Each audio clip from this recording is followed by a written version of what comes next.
Hi, my name is Darren Tran, and I conducted one of the interviews today for Project Wisdom. Today I met with Miss Sophia Ho, and we talked about the differences between her time before the 2000s and my upbringing in the early 2000s. We also talked about issues such as race, riots, and also what can be fixed in America right now, and of course, the wisdom she can share with us. My name is Darren Tran, and I want to thank you, the wonderful Miss Sophia Ho, for agreeing to have this conversation with me. Before we start, I need to confirm that you give consent to being recorded. So do you give consent to being recorded for this interview? Yes, okay. So let me begin with a brief summary of our project. It's called Project Wisdom, and it's an initiative to interview local seniors so that we can draw from their experiences to create a roadmap for bettering society in the present and the future. After all, those who cannot remember the past are condemned to repeat it. So, how are you doing today? I'm fine, and all considered, we've been confined at home, but it's not bad. Yes, the weather is very nice today, actually. Yes. I remember the last week or so, I was dying inside because I don't have AC, so the inside of my house was 86 degrees. Oh my goodness. So... Yeah, today it's lovely. So nice. Okay. And so, first of all, tell us about yourself. What's your name? Where did you grow up? And how did you get to where you are today? Essentially, what is your life story? I was born in China 84 years ago. Mm-hmm. And during the war, the Japanese chased after us. And finally, after the war, we settled in Beijing. And in 1948, when Mao Zedong, the communists, came, we went to Taiwan. While in Taiwan, I finished junior high and senior high. Then I got a scholarship to come to the United States to go to college, which is a great chance. Yes. After 4 years of college, and I met my husband, we got married. And since then, we've settled in Boston area. First, we lived in Boston. My husband was at graduate school at Harvard. And then when he got a job, we moved to Cambridge. Oh. We can pause for now. You can continue after I just set up that again. It's nice weather, but I didn't expect it to be so windy.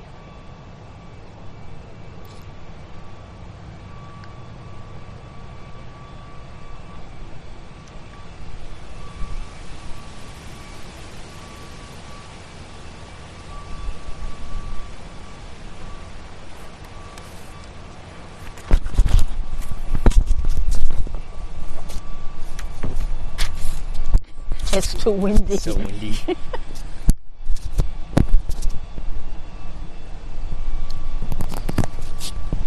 Okay, carry on. Then we lived after my husband got his degree, and he got a job teaching at Harvard. So we moved to Cambridge, closer to school. After 4 years, he got tenure at Harvard. That's when we start to think about buying a house, because until you have tenure, it's no guarantee in your job. That's right. So when he got his tenure at Harvard, we decided to look around. We had 2 kids by then, 3 and 5. And we heard Lexington, famous for its schools. So we looked and bought a house. And we still live in that house, the same house. We never moved. We added up a little bit, but we've lived there. So we've lived in Lexington for over 50 years. And it's a good thing we moved here because we love Lexington. Lexington 50 years ago is different from now. The demography is different. There were maybe 20, 30 Asian families, just not that many. And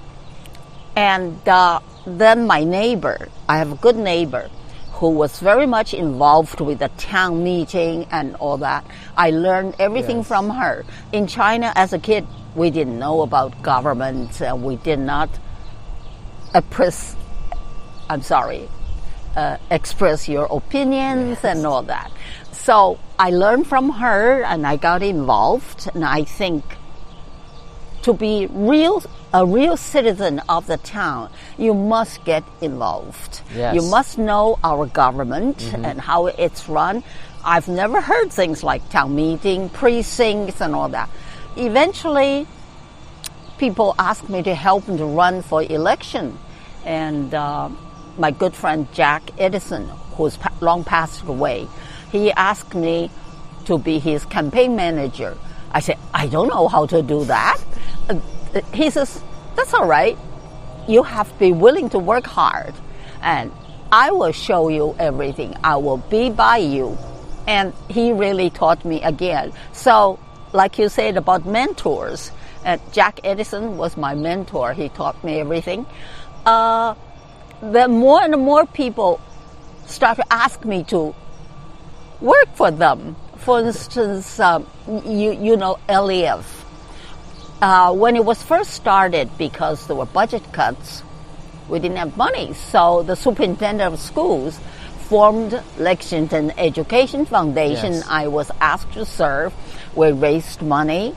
And I'm so glad to see that after 30 years, LEF is doing so well. It's doing very well. Then the library needed money and asked me to raise money. I said, all right, I'll try.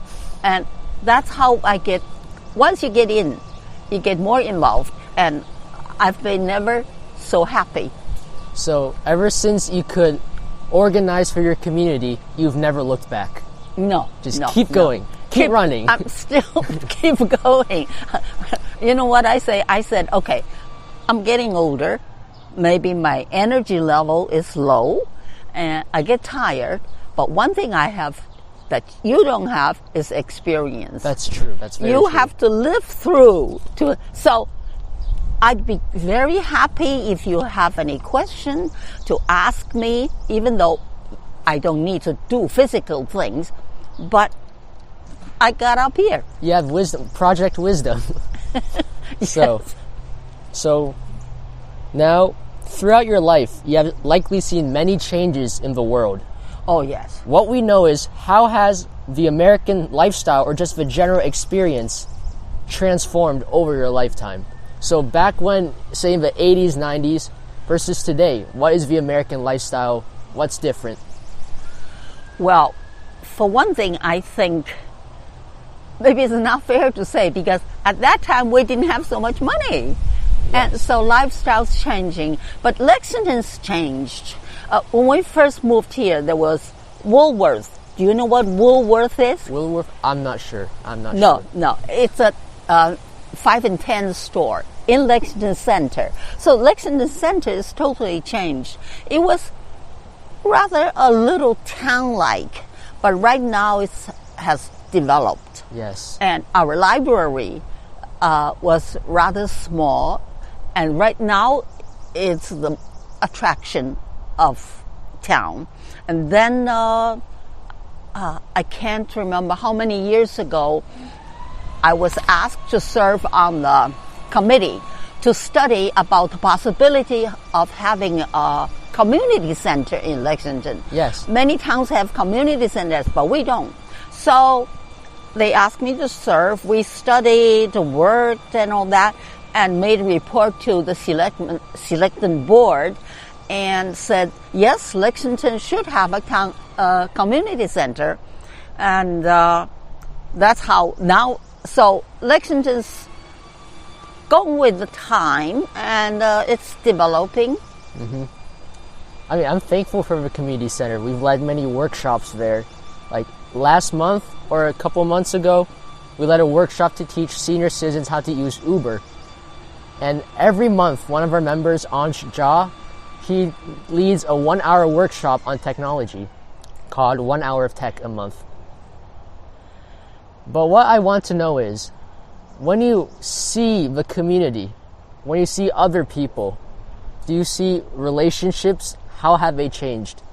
Is it due to technology, due to new healthcare systems, new politics? How do people interact with one another today that is different from back then?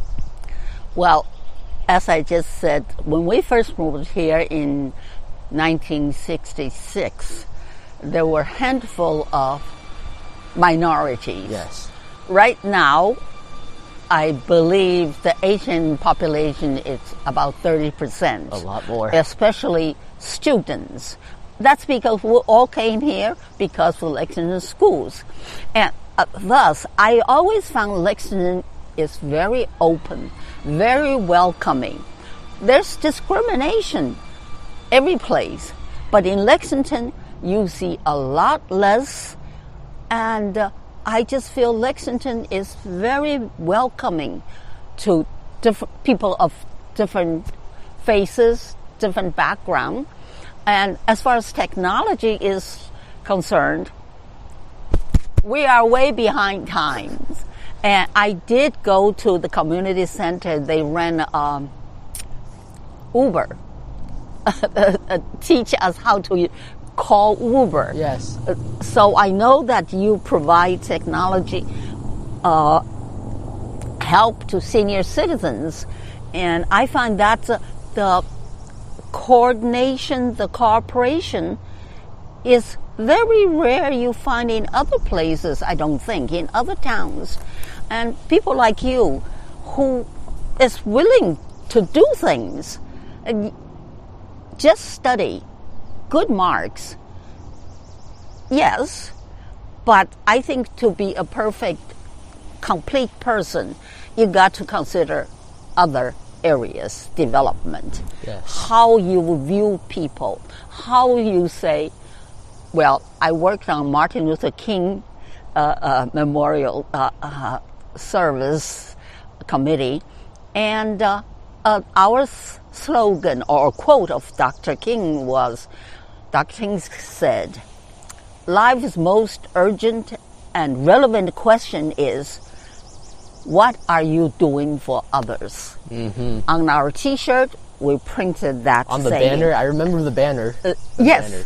So that's what I feel so important. I want to get involved. What are we doing for others? Mm-hmm.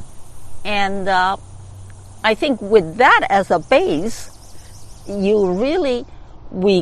things can work out very well, harmoniously and lovingly. And it is important, I feel, just to have good schools, great teachers. That's very important. But to be a complete person, yes, you got to have more than that. That's true. Because at the end of the day, we are not living by ourselves. Even if you live in one home, we're all humans in one big nation known as Earth, right? And even in a small community like Lexington, I still feel like there's an obligation to be there for one another. And I do find many of my friends are we think alike. You and I think alike. And in Lexington, you find many people who think alike. And so that makes life much more pleasant. Yes. And we don't have children living near here. I don't know about your father came from Vietnam, and how the old cultural feels is you depend on your children when you're old. Yes. We decided not to move to be closer to our children. We decided to live in Lexington because there's enough community support for us. As I told you, people call me to say, what do you need? I'm going to Market Basket. Give me a list. I'm going to Chinatown. What do you want? They are my children. And we don't need our children to do that. Even though our children said, I'll order things for you. And I'll put in an order and they deliver food to you. Yes. Which is very nice. So we feel very comfortable just to stay here. Okay. So now onto a much more, I'll say, relevant question to why we are sitting 6 feet apart. So, how has the coronavirus changed your outlook on life?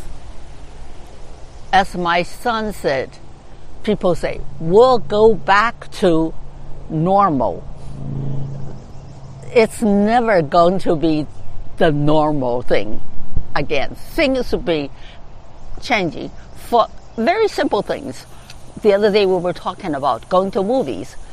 You can't go to the movies, but then drive-in movies may become popular again. Yes. No, you're too young. I saw the movies though. I saw drive-in movies in the movies. Yes, we used to go to. We wash the two kids and pack them in the back seat. We would drive to drive-in in Fresh Pond. There was drive-in in Fresh Pond. We used to go that so you don't need a babysitter. So maybe the things will have to change. Of course, with technology, you have Zoom. Our children Zoom us twice a week. And it's amazing that we can all talk. And when they hand me a glass of wine, I want to go and grab it. So things, in the beginning, I was very frightened because if you get it, you'll recover. I'm mostly fine. If we get it, even if we recover, we just did not have enough tests, enough hospital rooms, enough first-line workers to take care of us because we're past 80. And so I was frightened. I said, the best is not to get it. So we stayed home. And now, of course, we're graduating, opening up, which I think our government is doing a very sensible thing, and slowly. I'm not as worried as before. I'm more relaxed. Also because the weather's better, so you can work out in the garden. But I think things are not going to back to be. Things will change. And so you already kind of touched upon this question, but what are your thoughts on the government reopening the country, given that the coronavirus affects your demographic the most? So you said that Governor Baker is doing it very well, doing it slowly. What do you think about states like Georgia and Florida who opened up right away? I do not understand. I have a friend who said, my husband does not believe. He says, this is all hoax. There's no such thing. I'm not afraid. So he wants to go out. She says, what do I do? Well, one thing you can do is, honey, you stay home. I'll go shop for you. Honey, there's no good movie. We're not going to a movie. So you have to, there are people who don't believe in it. And I don't know, can you cut something off? I'll cut some stuff off if you want me to at the end. Like wearing the stupid thing. It's not comfortable, but I feel it's important. It's not just for me. It's for me not to give it to you. Yes. How selfish can you be to say that I'm okay? That's another frightening thing is, I told my friends, I say, if you see somebody coming towards you with a gun or a knife, you run away. But you can't see it. You can't see it. And so if you don't take precaution, 2 days, we find that you tested positive. And how selfish can one person be to say, I don't care if you get I've already got it. That's beyond. I can't understand people go.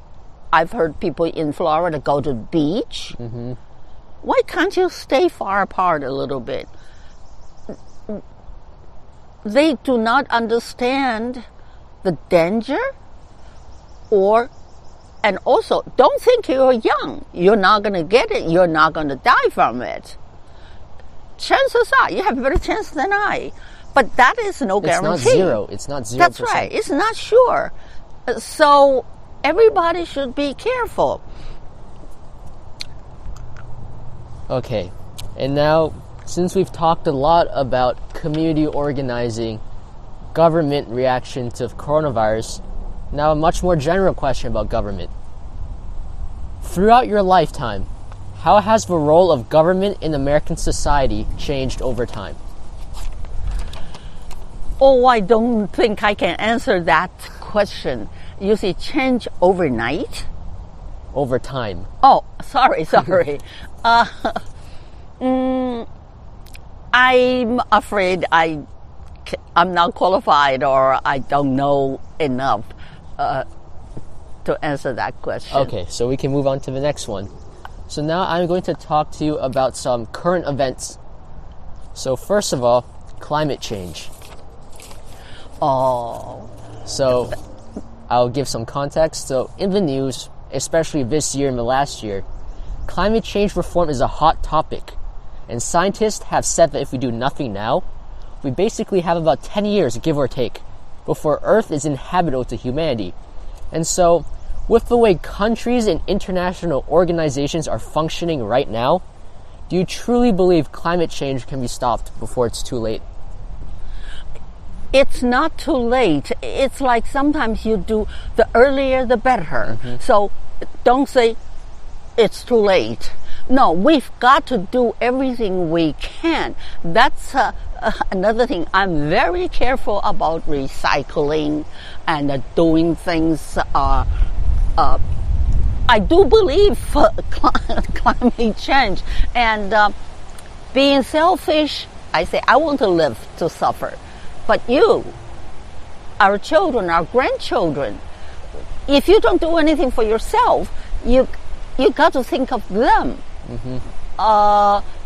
So I totally believe that we should do our best. The other day, a friend sent me a film on my Facebook. There's a country in the world. They're dumping garbage, everything into a beautiful river. And my friend quote says, "What chance have we got?" We need everybody to do so. You can't say in Lexington you do it, or in your family your mom does it, your father says I don't care. It doesn't work. We need everybody. In other countries, so doing it yourself, be aware of it, and advocate for people to follow. But we also have to, I don't want to say educate, make it known that everybody has to pitch in. Mm-hmm. You're very helpful. There, I'm dumping everything in the river. It's hard. It's like the bystander effect. You always think someone else is going to do it, so I don't have to do it. Right. Or they are not worried enough. Mm-hmm. And so you have probably seen young activists such as Greta Thunberg, and there are also students at Lexington High School who lead walkouts and grassroots movements such as the Sunrise Movement, where they lobby at the State House and our government for climate change reform. Do you believe this passionate activism can produce real policy and real change? Yes, and question. In 1980, you were not even born. China had this democracy. It's 1980, but I can't be sure of the year. And the kids, college kids, went to Tiananmen Square. I think that might have been 1982, but I'm not sure. Right. I'm not sure. Okay. They want democracy, but they don't know how to get it. Just to go out, be brave, and says, I'm willing to die for my belief, that's very nice. But I also believe that if you study a little bit and you learn from somebody senior, and you can get things done more effectively. Don't just go out there and say, this is what I want. Mm-hmm. Those poor students died in vain for nothing. So I do believe that if we do it intelligently, has studied and with background, with help. Yes. Because I know a lot of, say, the Sunrise Lexington movement, they're very smart. They contact their local congressmen, state representatives. They hold phone banks to help vote in candidates who will pass climate reform. So, that specifically, do you think that is worthwhile? Oh, yes. Yes. Yes, I do think so. As I say, if you do it intelligently and with help, if you need money, somebody has to raise money, fine. Get somebody to raise money. In other words, you find the right person to do the right job. Mm-hmm. Because you don't want your actions to go in vain. Right. Okay, and now on to healthcare, which I assume would be very important to you. And so, overall, what is your stance on healthcare in the U.S.? What works and what doesn't? I'm sorry, I can't Okay. answer you that question. Okay, what was healthcare like in terms of your own experience before the 2000s? In comparison to that time, what is different about healthcare today? Well, I can talk about senior lives. Let's see, that's all I know.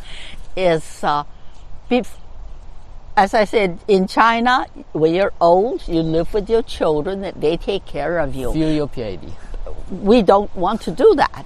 We want our country to do that for us, because I heard that in Denmark, the government will provide you with money to bury you. They pay a lot of taxes. For instance, in Sweden, the tax rate is very high. Yes. And if you complain about our tax rate, but they take care of you. So depends, I think, I believe the government should take care of us, not just the rich ones, because there are many poor people and maybe less knowledgeable people. They need to be taken care of. Because after all, in our Constitution, it's we the people, not we the select few. And so now on to criminal justice, which I know that you have been passionate about, because both of us, we first met each other 2 years ago at the MLK Day of Service. Right. After I submitted my essay. Yes. And in that essay, I wrote about how Dr. King affected the Asian movement shown in the Asian protests at UC Berkeley. And so my question is, also, the question I'm about to ask, I reached out to my peers on social media to see if they had anything to ask you. And this is what someone asked. Are the riots in Minneapolis and other parts of the United States, such as Atlanta, is it reminiscent of the Rodney King riots in Los Angeles during 1992? Okay, today I saw on Facebook, Governor Cuomo said, Minneapolis, we've talked about, we've got to stop. This is one incident. It is not. He pointed out from way, way back. By the way, Minneapolis reminded me of the Watts Tower, Watts Fire. I don't know if you know, that was many, many years ago. People just got so frustrated and it burned. Okay, when I watched Minneapolis, I say, God, this reminds me of the same thing. We're not stopping it. Governor Cuomo said in 1991, 92, every year, every so few years, there's a black person killed by the policeman. It hasn't been so effective in that sense, and I do believe he's right, and it takes all of us, black, white, and purple, to work at it. So many people have said that peaceful protest used to work, but over time, government stopped listening. So now they say, now they listen because we riot. What's your opinion on that? It could be true, except Trump, did you know what Trump said? If they show something, we shoot them. Mm-hmm. We're not getting anywhere with this guy.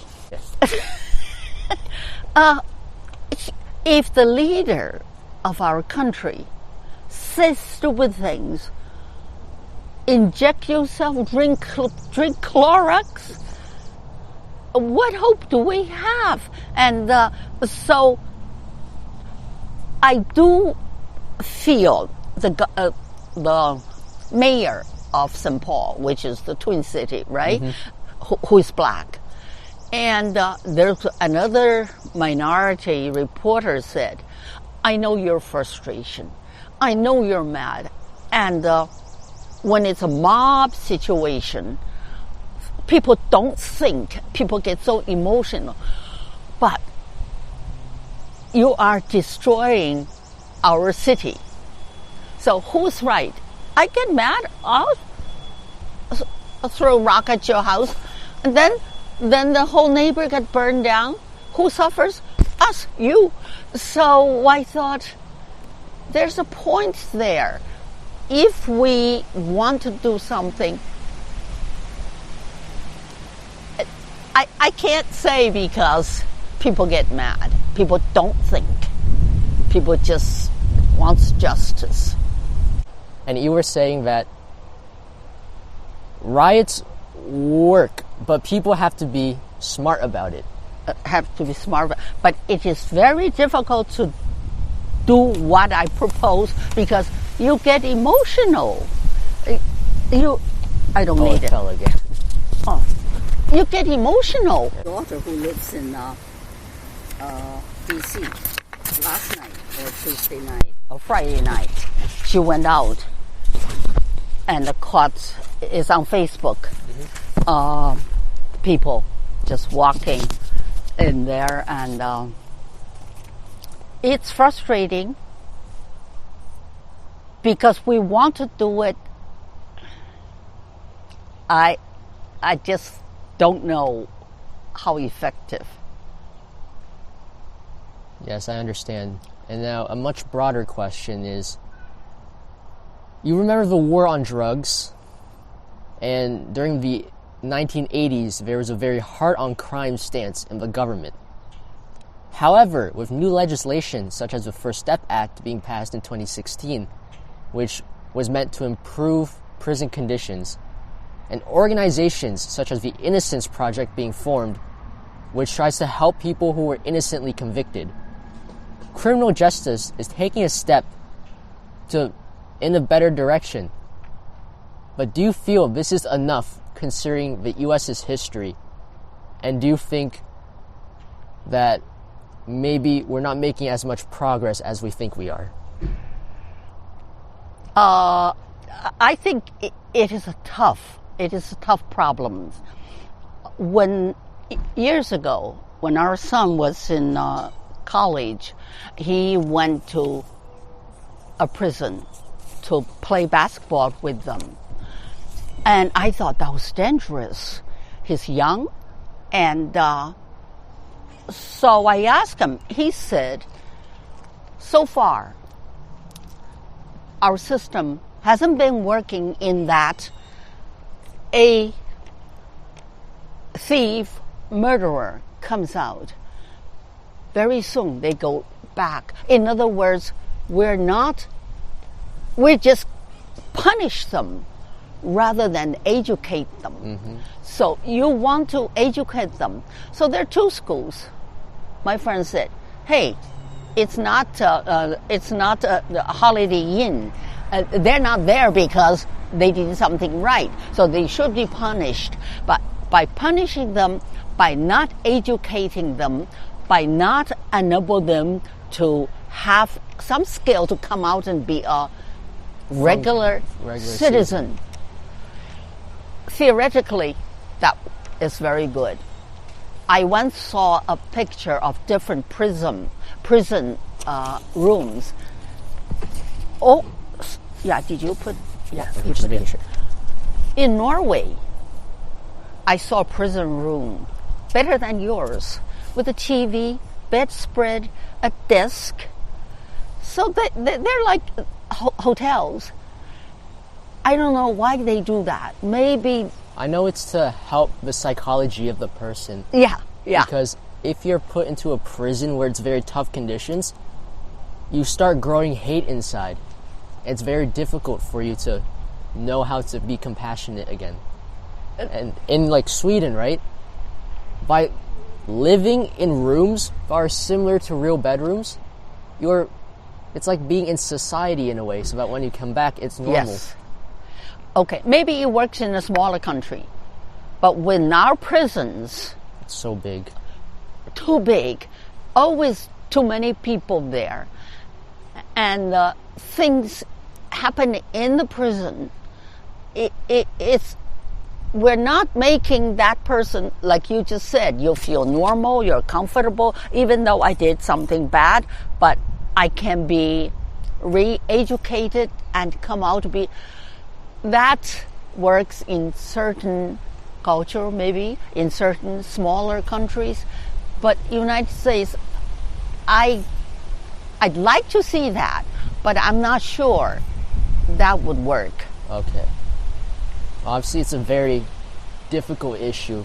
It's a very difficult issue. It's like if in your family, are you oh no, you have a sister. I have a sister. Okay. A family of 4. It's much easier than if you have 8 of you. Whatever your parents make, they have to feed 8 of you. Your standard of living is lower. It moves slower. Whatever you do, it's not a. That brings to another question about birth control. So, it is difficult. It is difficult. In a large country. And so now, here's another question that one of my peers on social media gave to me. How can we erase the stigma around aging? Around Asian? Aging, growing old. How do you erase that stigma? I think we've already changed. For instance, the Chinese saying is nobody lives over 70. So now the joke is that the 90s now is the former 80s, and the 100s are former 90, and the dead ones are the nursing home. I think it's already changed in that, first of all, we are more independent. Yes. We learn to be independent. First, you change your thought. You don't say, oh, I'm old, I can't do anything. Chinese always say, when you're 70, stay home, let your children serve you. Right now, I would say among my peers, nobody thinks that way. Especially in Lexington, you see 80 years old, 90 years old. I know my neighbor right there is very old, and he still mows his lawn, washes his car. Yeah, exactly. Chinese say you sit home, enjoy life. If I sit home, I die. You don't enjoy life. So I think it's already changing that people senior citizens, people don't want to say you're old. And we do our best. For instance, in Lexington, Mr. Fallick. Yes. He organized, started Lex at Home. We want to be at home. So there's a group, say 30 families. We self-help, self-entertaining. We have a potluck at your house. And if I have a beach house, I invite several of our group. So we entertain ourselves. We think young. We think useful. We participate in town meetings. And I see a 90-year-old man goes to meetings with canes in January at night. I say, oh my God. And in America, I think this is the right way to do is keep on going. Don't get depressed.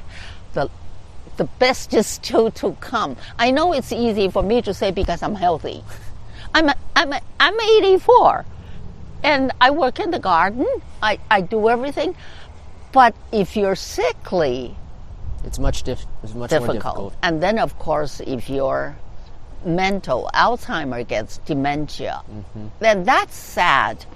But physical hardship, it's not easy when you're old and sickly. But I do think we think younger. And now, interview is almost done, but here's my penultimate question. What dangers do you think that society should be warned about? Throughout your own experience, what can you tell us that we should be careful of? Depression. Old people. Oh, I'm old. I'm going to die soon. That kills you. It's not physical work. It's how do you keep seniors entertained, inspire them? Our community center, we have human services. They provide these programs for seniors.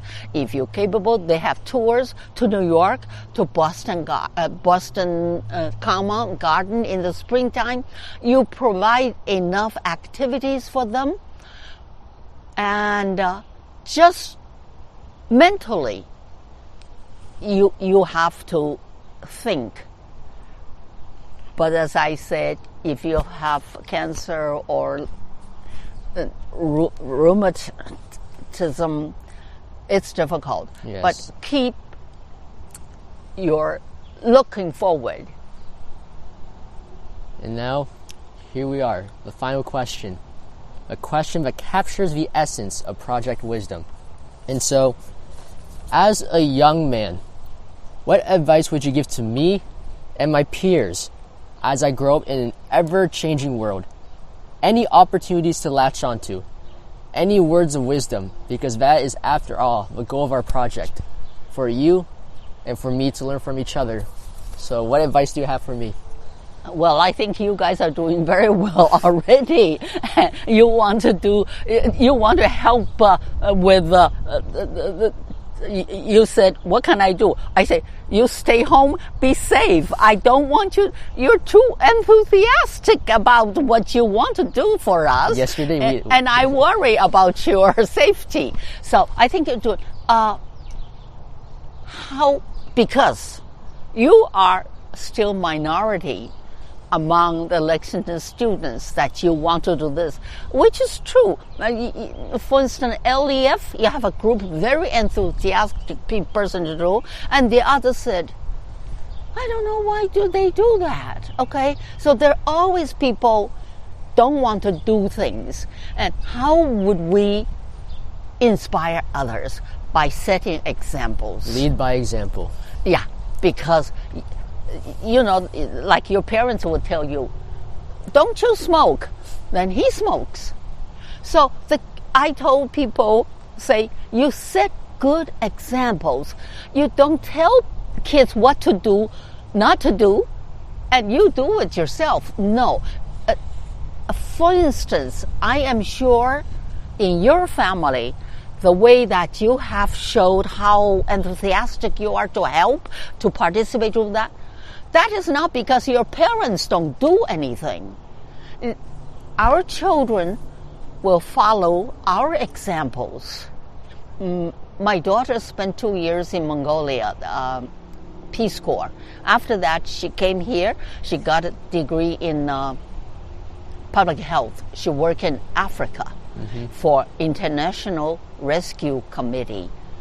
She went there to serve. She lived in conditions. It's unthinkable a kid grew up in Lexington can do that. People say, how do you tell your kids? You don't tell her. You do it by set examples.